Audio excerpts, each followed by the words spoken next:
morning.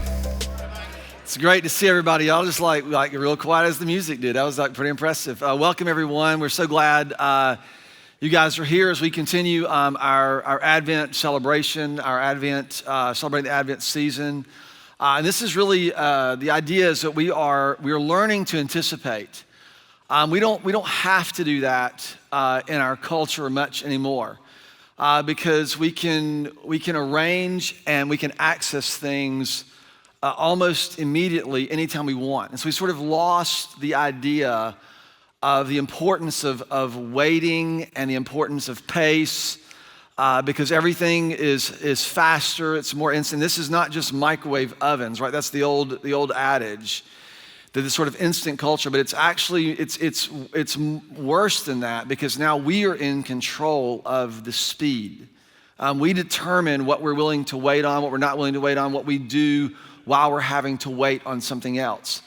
And what I want to do, what we're trying to do in this season is to really honor, kind of step back into the way the early church would think about and anticipate the arrival of Jesus, what it would mean for him to enter into our lives, enter into your life, what the implications of that are, and to actually give language to it. And we're going to talk a little bit about that today and over the next couple of weeks. But last week's, charge was to be still, And, one of the great things that I've heard, as we're talking and people are, stopping me and they're going, man, being still is so hard. I'm like, you're telling me. It is hard. And what we've said is that the posture is to be still until we find contentment without having to perform or to do something, to prove ourselves. And that's sort of the litmus test of being still. It's not just have you stilled yourself, it's being able to do that in such a way. And today we're going to add another layer to this. We want to talk about seeing, like using our eyes and using the eyes of our hearts specifically to see something until we are stirred, to see something until something in us begins to notice and feel something more deeply. I'll tell you, we have to learn how to do this until our bodies and our minds give in to the pace of peace. Like we don't recognize how little or how much we miss because of the pace of our lives. It's a pace that our souls actually long for. And please hear me. This doesn't mean that there aren't seasons or there aren't sprints along the way that are going to require things from you. Pace, pressure, drive, ambition. There's no question there's seasons of our lives where that becomes a part of our lives. We've experienced that. I've experienced that here at the church. In fact, a lot of that, I shared a couple weeks ago or last week, a lot of that are some of the things that actually, helped me to learn some of these practices because the pace was getting to where I realized I can't do this very long. And it wasn't just that I couldn't do it, it wasn't good for me to do it for very long. And we need that scale to help us to stop. If you're in one of these seasons, maybe it's, we had to take care of my parents a couple years ago as they were aging and dealing with health issues, and my mom had Alzheimer's, and it was a season where it was just hard and relentless. So I get that. There are seasons where the church has been just hard and relentless, and that's probably true for you, whether it's relationships or families or business or finances or some other thing. But what you have to be able to do is to find ways to recover and to find rhythms that allow us to reorient ourselves to the kind of life that isn't governed by pressure. And that's really what I want for us to pay attention to this morning. Because, if you've seen the process, we talk about this a lot, the process by which we become. We talk about these three ideas of encounter, formation, expression. You guys have probably seen this before. But if I put this up there, you probably, if you're not, this is the reason you are the way that you are. Right? It starts with what it is that we encounter. We're going to spend a lot of time in January talking a little bit more deeply about this. But it's encounter. It's what we see. It's what we experience. This has a shaping effect on our hearts, and we call this formation. And then out of our hearts flows all that we are and all that we do, the activities of our lives, and so we call this expression. And so if you've been around Port City a long time, you're sick of me saying this, but it's encounter, formation, expression. This is the way that you have become the way that you are. It's what you have seen and experienced and encountered that has done something in you. It's shaped you, it's formed you. And then out of that place is the kind of person that you actually are. The problem or the challenge for us is that what we see, right, often just becomes in and it goes out so fast. And I'll tell you, it's really interesting to me that I think a lot of our expression in social media has helped speed this up, because it's amazing to me sometimes the things that people can see. There'll be an experience, they'll post something, a picture of something, and their caption is like so good. I'm like, how do they do that so fast? It's because it's a language skill that you develop. It's not a formative skill, it's a language skill. You know how to see something and articulate something. You know how to see something and then make sure that it's presented in a way. And what we're doing is this speed between encounter and formation has just accelerated. Is that the right word? Accelerated, gotten faster. That our hearts are paying the price.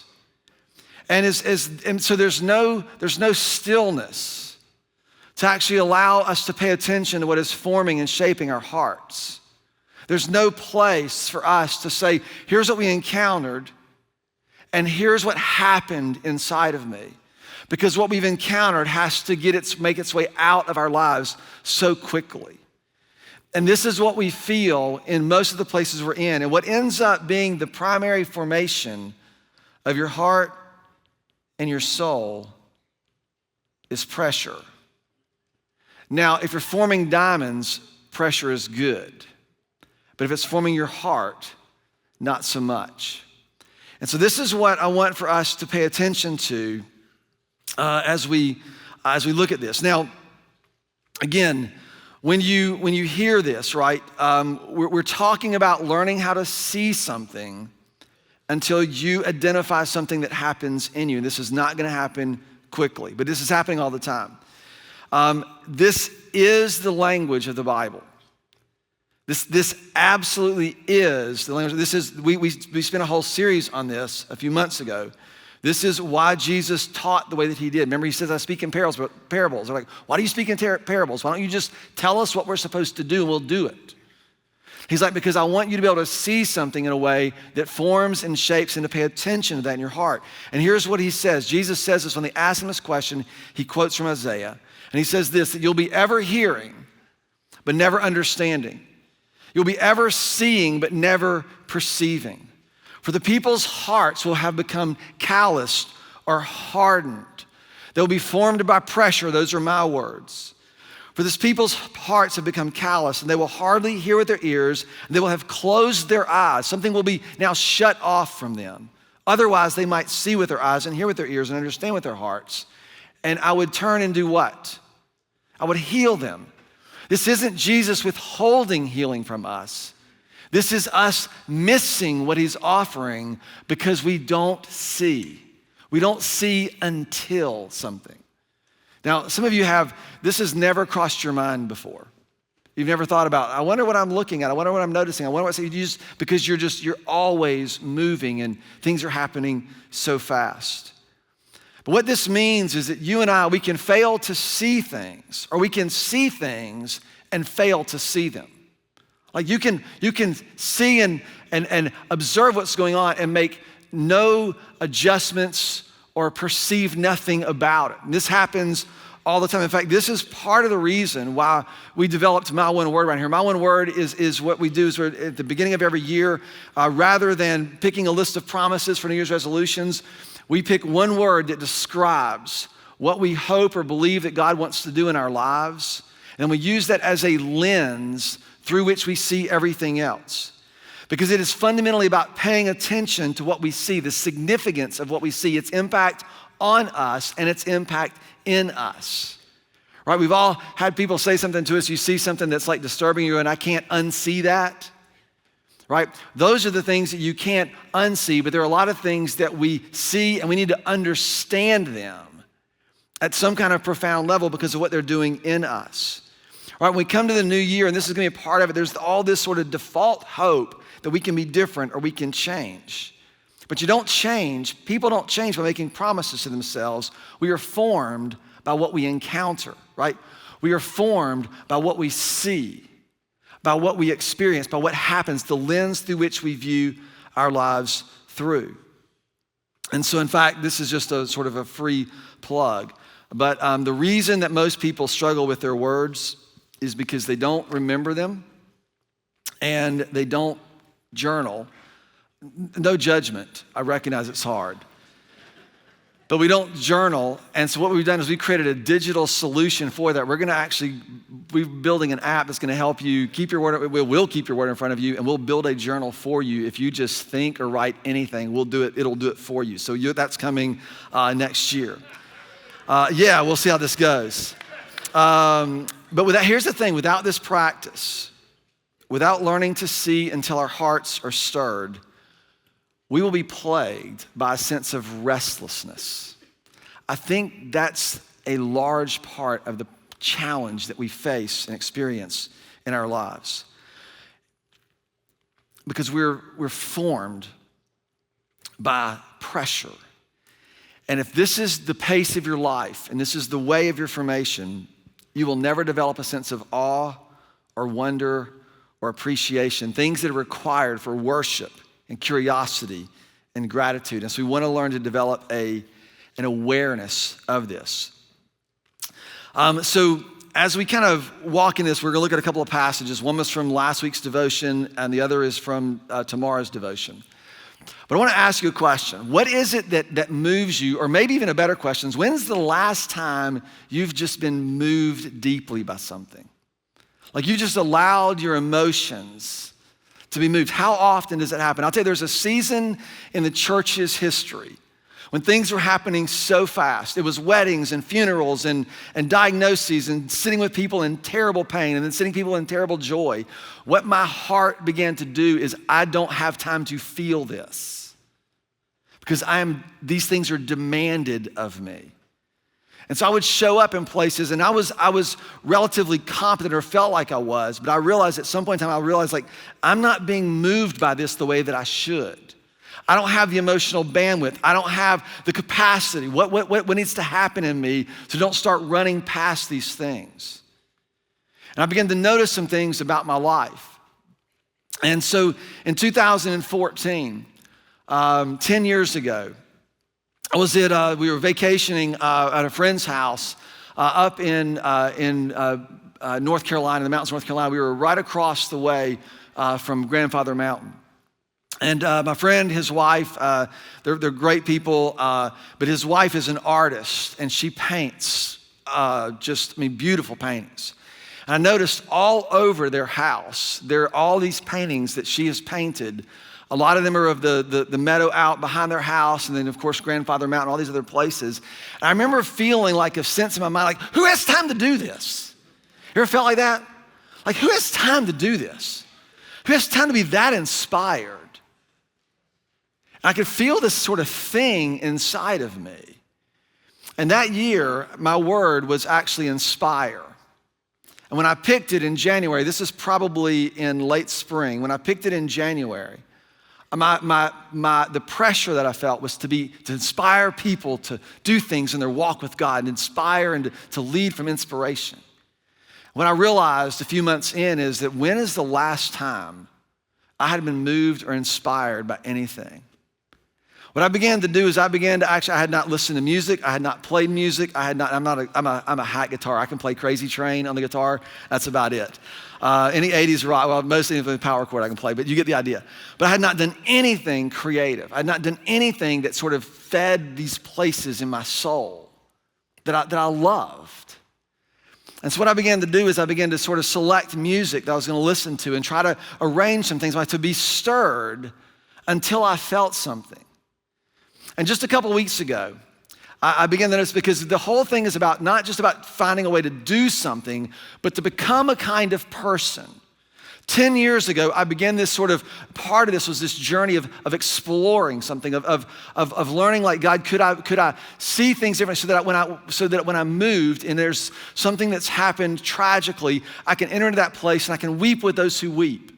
And I can feel it, and it's not going to obliterate me, but it's gonna be a part of how God uses us as a community. I was learning all this.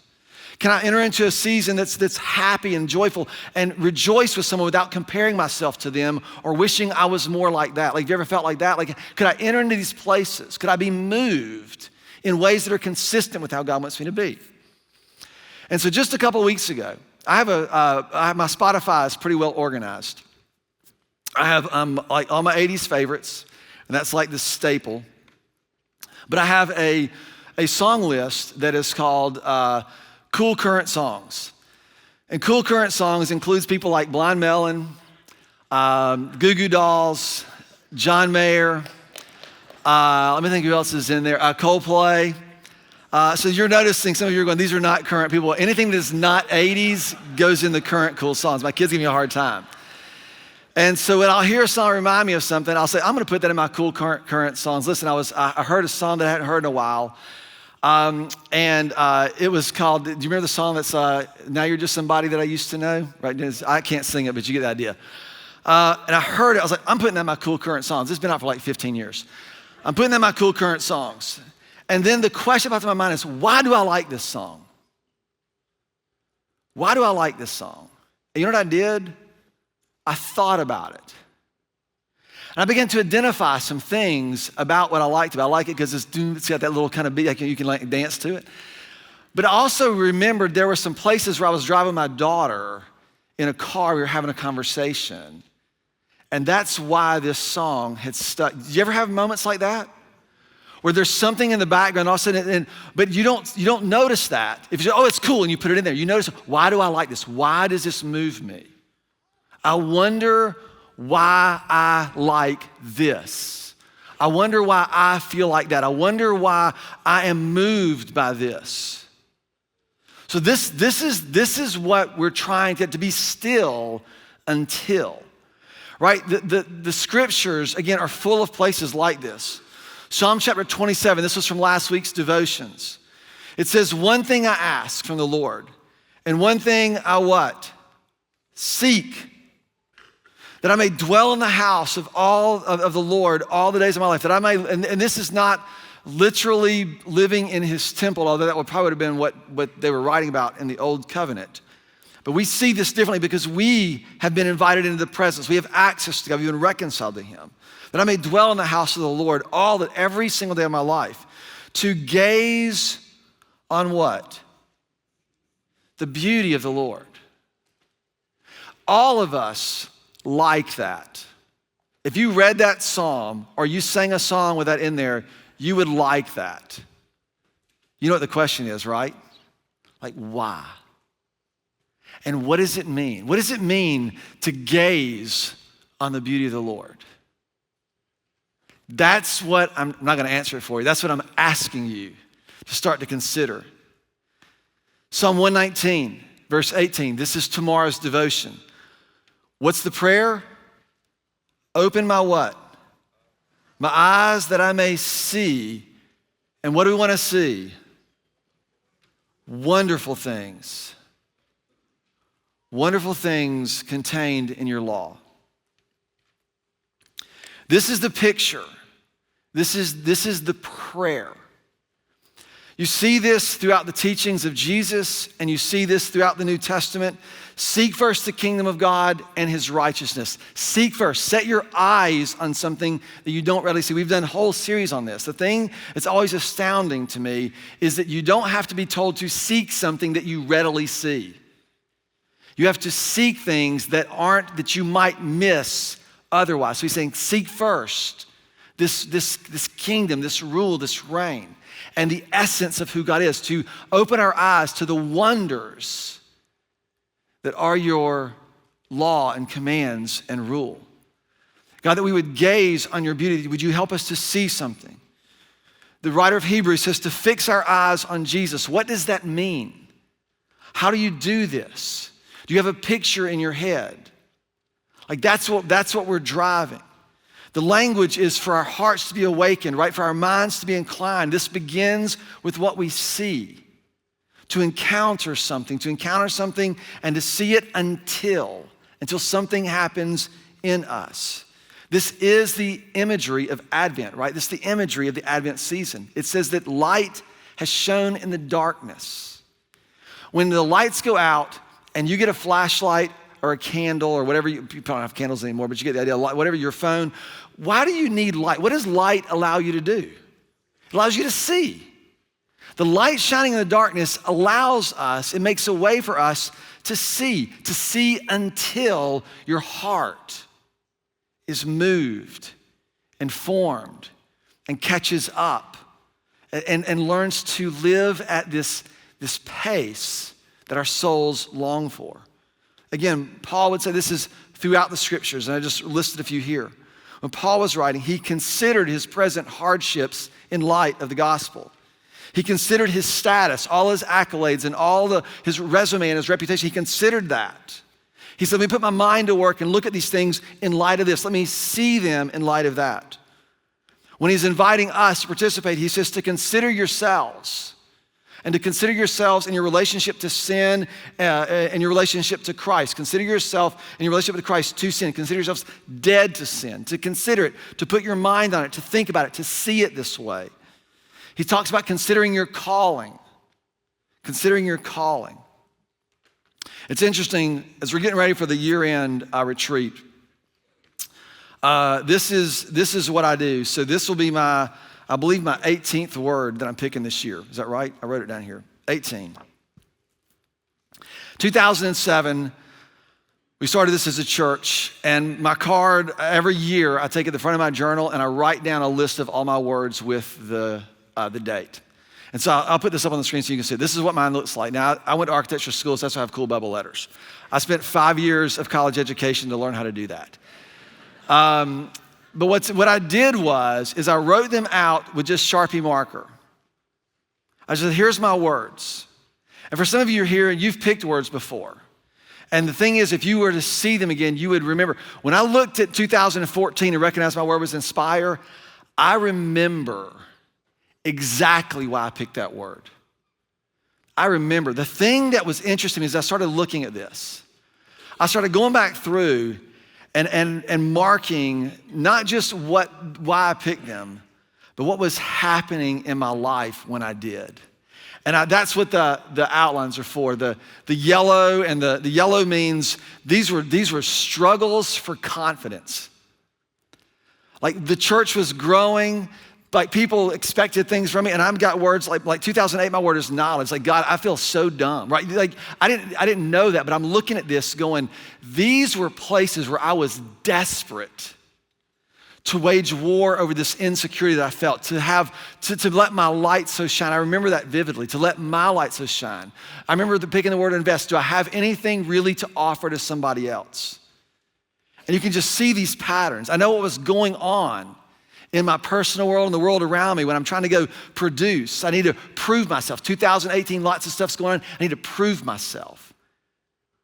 And what you begin to see is that I'll look back now and I see that a lot of the formation, the formative work, there are places where my word was affect or regard or finish or yoke. And there were these seasons where I felt like my thought life was so lazy and sloppy.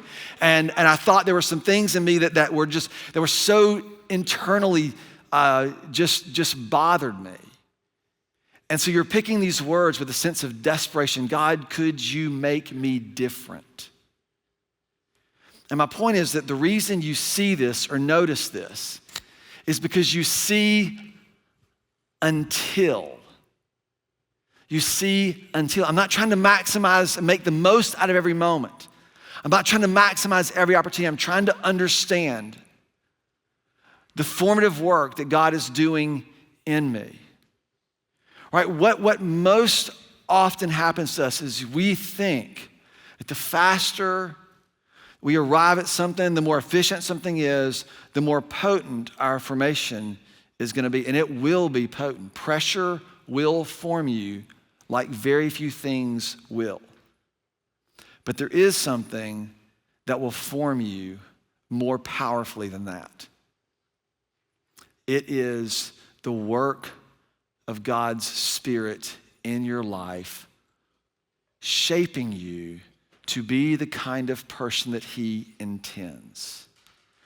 And the single most important thing you can do is to see that and to see it until.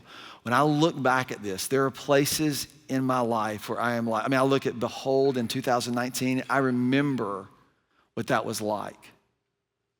I remember, like, God, I have no idea what's in front of us. So it's a prayer for vision, right? Like you don't know this in the moment because but as you look back and I can just see how God was so faithful in shaping and forming me.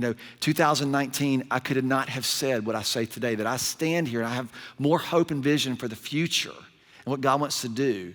And it's because of things that He began probably back in 12, 13, all the way back. It's this formative work. And I'm saying this, I don't want you to say, I can't. The reality is most of you have multiple words. Even if you didn't do well with them, you still have multiple words. And if you looked at them, and you look back at your photos or your pictures or anything else that you post or any of this, you're gonna have a timeline. You're gonna see a trajectory of your life. You're gonna say, oh my gosh, this is what God was doing in me. And today I'm a little bit different because of that. And it doesn't take much. It doesn't take much when you start to see God's faithfulness to you in shaping you and forming you. Right?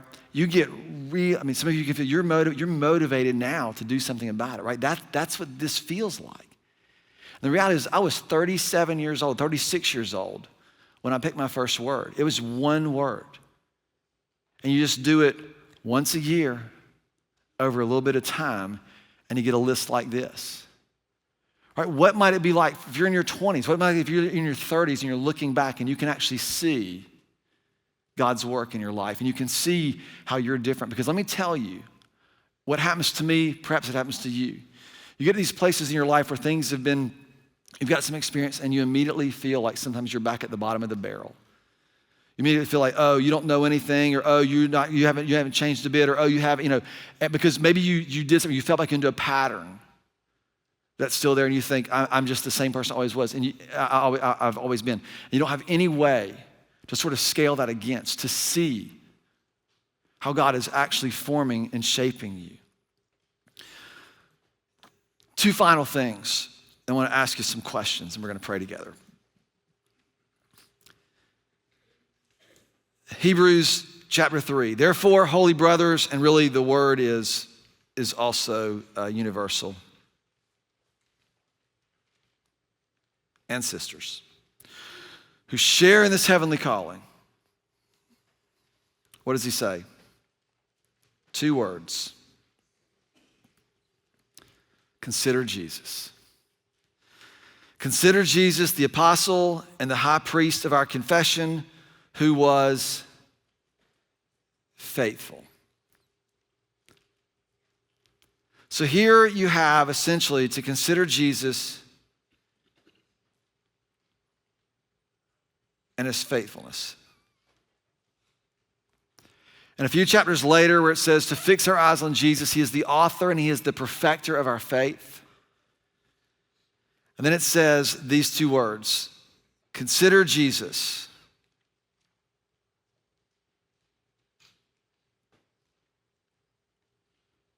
Who didn't quit. Consider Jesus who is faithful.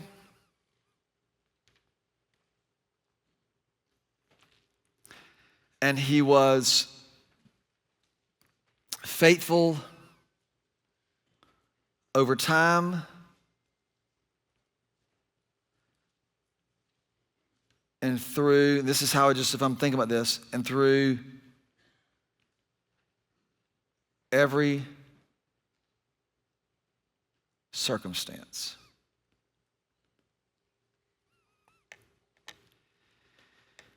We begin to consider him. And the way I want us to think about this is a little bit differently, because a lot of us, when we think about considering Jesus and what he expects, you're going to ask a question like, what do you want me to do? And what do you want me to do always feels like an expectation and it always feels like some kind of compliance with what he is asking you to do. And I want to turn this into a question of wonder. Of wonder. Like to elicit or to grab your imagination, to see until your hearts are stirred, to gaze upon the beauty of the Lord and the sweeping salvation that he's provided for you and for me. And it becomes a sense of imagination and creation rather than expectation and obligation, which is how most of us pursue our Christian lives. It's God has invited us to participate with him, to create with him, to be causes of his kingdom. That's what he wants and longs to do. So have you wondered enough? Have you wondered enough what it might be like to really, really know him? So I want to change this, the way we think about this, and maybe ask these questions. What does it look like? I wonder what it would look like, right, for God's will. I wonder what God's will would look like. I wonder what God's will would look like. And just let yourself dream. Let yourself imagine. I wonder what God's grace for me would look like. Like really get a picture, like sit there and see until your hearts are stirred. To be moved by the depth of his forgiveness over what you have done or caused or maybe what's happened to you. I wonder what his grace would look like. Here's one. I wonder what his discipline would look like. The scriptures tell us things like this. It says, as a good father disciplines his children, so the Father disciplines us. And too many people have grown up in this culture where discipline wasn't from the hands of a good father. It was something else. And so our vision is all distorted and we're malformed in this. But God is good to us, and he shapes us and he forms us, and it's always for our benefit. He's not trying to punish you. Like so many people I talk to this often, he's not trying to punish you. There's a song that we sang a few weeks ago, right? It says, we could heed the Lord. Lord, may we heed your correction because you do all things well. I look back at this list. There are places in here where these were significant corrections, disciplines in my life because God was shaping and forming something in me. Maybe it's the next one. It's like, what does his conviction look like? How does he prompt you or speak to you or invite you to forsake patterns that you know aren't helpful? I wonder what that might look like if God in his goodness and his beauty and his grace was so kind to bring those things to bear. Do you have friends in your life who tell you what you don't want to hear? Most people don't. I got a number of them. Sometimes they get on my nerves, but they're exceedingly important because they bring something to me. This is the posture. Like I wonder what it would be like if God would bring me into a place where he's forming me and some of these patterns that have crushed me begin to die. What about his peace? I wonder what God's peace would be like. What would it be like for you just for everything to just dissipate?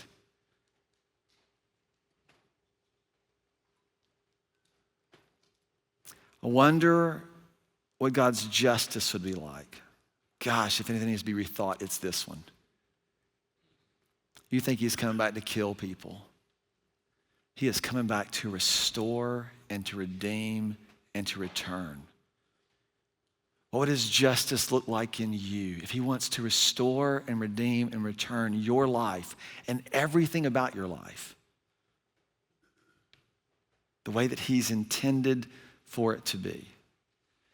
Tomorrow, right, we've been giving you these prayers. You've got your cards. The opening line, I love this. Tony Ripa did a great job, but we went through every word thinking about this. And the opening line of tomorrow's prayer, and it will be tomorrow's devotion, is, Lord, open our eyes to behold the wonders of your intention. What he intends for you and for me and for us is a wonder for us to behold and imagine and pursue. Could you be still and see until? How cheesy is that? Be still, see until you begin to behold the wonders of God's intention for your life and what he wants to do. The wonders of all that he intends for his image to be born in our lives and to bring something of ourselves. When you begin to think of your days and your life like that, it stops becoming a grind and it becomes something beautiful. And you will almost stop using words like that to describe the days that God has graced us with along the way, because it's in those days and in those seasons that he's forming and shaping and restoring and redeeming us to the kind of people that he intends for us to be. It is really hard to be still, but it really depends on what it is that you hope to see. So I want to invite us to stand. We're going to pray this again out loud. We're going to pace ourselves and not rush through this. So just follow along with me. Are you ready? This is, again, tomorrow, the Devos. There are 5 days that go along with each line of this prayer. This is a great way for us to participate in Advent together. So if you'll join me as we kind of share this prayer and hope for this prayer together. Oh Lord, open our eyes to behold the wonders of your intention. Grant us vision to perceive your presence in the ordinary moments of our days. Awaken our senses, all of them, breaking into the reality of your kingdom, breaking in to our world. Would you prepare us for the kind of life that has come with your incarnation? Stir our hearts with longing for your justice and your peace to reign. Lord, would you do that? Would you help us to wonder about your peace and your justice? To be still and to see until our hearts are stirred by the potential and the beauty of that kind of rule. We thank you for your work in our lives. Would you give us the grace and open our eyes that we might behold the wonder that it is? And I ask all these things in the name of your Son, Jesus, who is our King. Amen.